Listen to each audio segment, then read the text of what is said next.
درنو لیدونکو السلام علیکم. ترکیه وایي د طالبانو حاکمیت په رسمیت نه پیژنو خو مرستې کوو.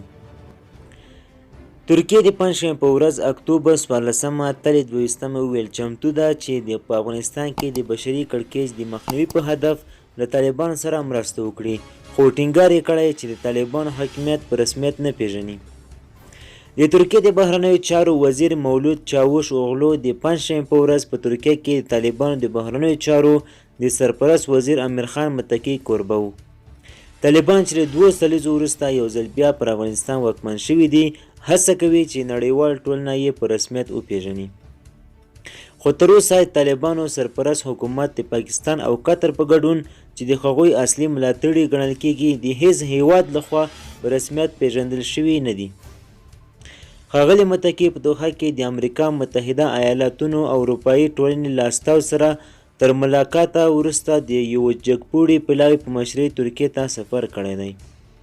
د طالبانو د بهرنیو چارو سرپرست وزیر دوحې ته د خپل سفر پر مهال غربي هیوادونو ته د خبرداری ورکړ چې پر افغانستان بندیزونه لرې کړي، ځکه دا بندیزونه کولی شي د افغانستان امنیت ډیر وګواښي.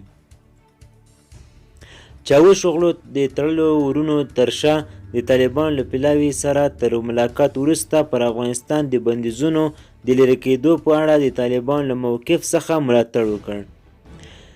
چاوش اوغلو وویل موږ د طالبانو له اوسنۍ ادارې سره د تعامل د ارزښت په اړه نړیوال ټولنې ته وویل.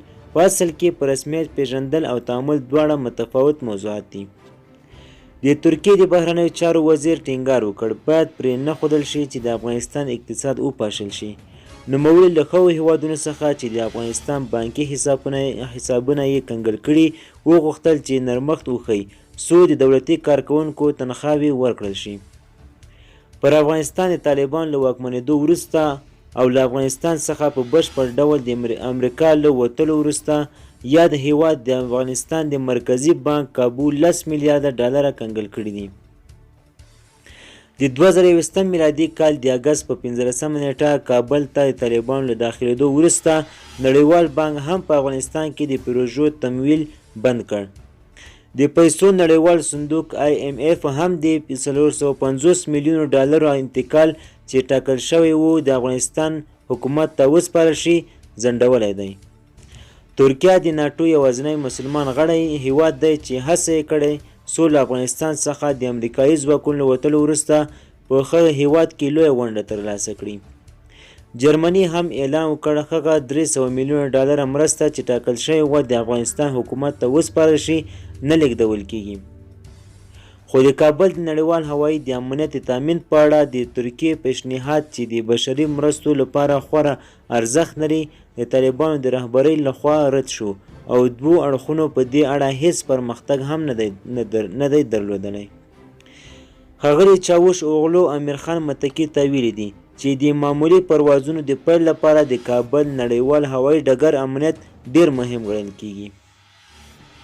د ترکیې د بهرنیو چارو وزیر ویلي دي چې د طالبانو پلاوي ته یې وضاحت ورکړی چې د کابل د هوایي ډګر امنیت نه یوازې ترکیې بلکې نړیوال هوایي چلند ته مهم دی.